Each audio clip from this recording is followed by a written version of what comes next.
Welcome one and all, I'm Decoy, and today we're going to check out my newest camp build.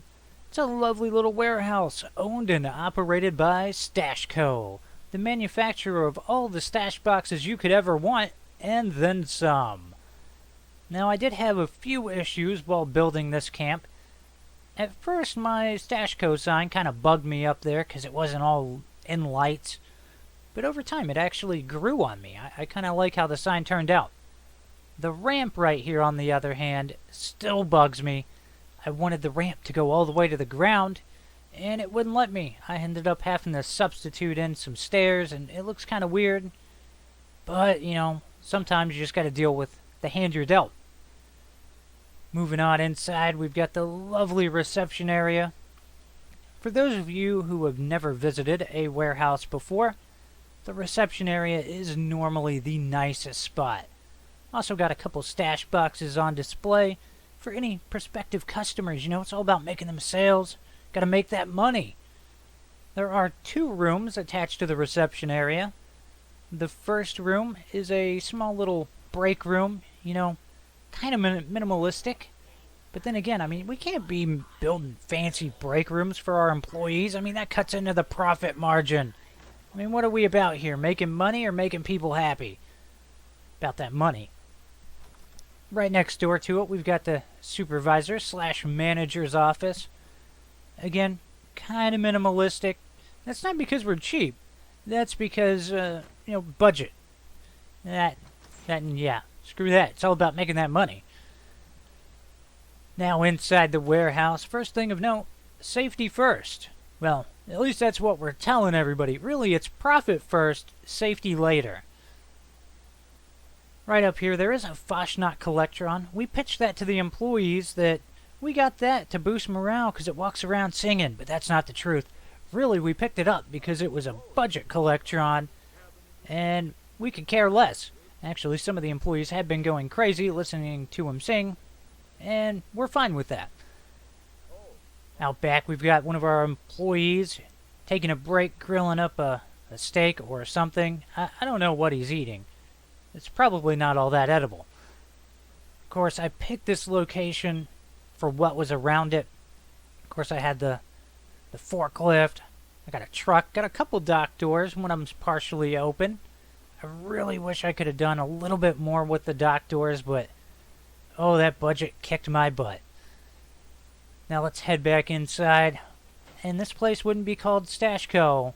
without a ton of stash boxes. I have never built so many stash boxes in a camp before. And I'm kind of proud of this. Those are definitely my favorite stash box right there.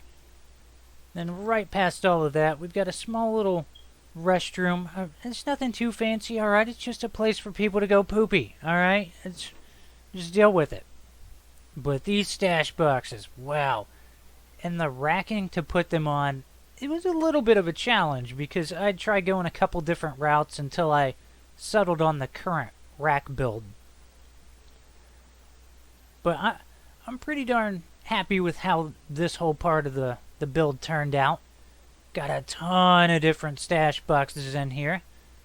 Then if we head up this ramp, it leads to our little workroom type area. First thing of note is the clock. We're just going to write that off as being the time clock. Kind of weird because it wasn't by the door when you first come in, but you know, don't question my builds, people. Now, right up here, Nuka-Cola commissioned Stash Co. to convert some of their kegs into tiny little stash boxes. So you work on it, you toss it on a little conveyor belt, sends it into the machine, and off to packaging.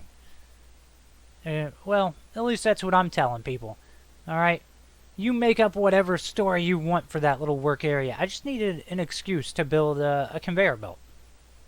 Something I'd never done before, and I just felt like playing around with it. Of course, on the smaller racks over here, or shelves, got a bunch of the smaller stash boxes. And then you will notice something on top of this last one, and that is a sleeping bag. I mean, you gotta have somewhere to sleep. It is a camp.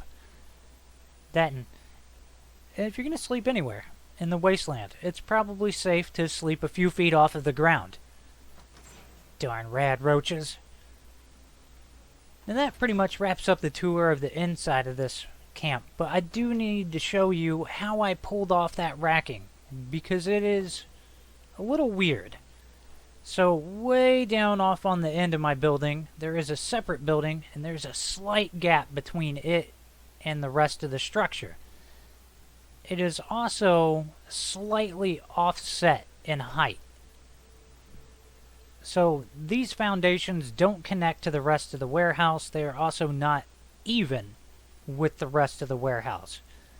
But it allowed me to create racking to shoot inside of the warehouse. And it basically gives the illusion that the racks are being supported. You know what? Actually, just thinking about how I did all that, it bums me out. Because, you know, back in the day in Fallout 4, you could just throw down upper floors. And oh, I miss those days. Why do I have to attach it to stairs? Just let me put it where I want it. I miss the Place Anywhere mod. I miss it so very much. Up top here, not a whole lot going on. I mean, my budget got completely wrecked, so my wiring system up here looks like garbage. But it is what it is. I hope you've enjoyed this little look at Stash Co. Trying to give a reason as to why all the stash boxes say stash on the side of it real big. That's because it's Stash Co. Alright? You remember that. A little bit of unofficial lore for you. Stash Co. That's where you get your stash boxes, whether you want to or not. I hope you've enjoyed this. Please remember to like, sub, and share. Later.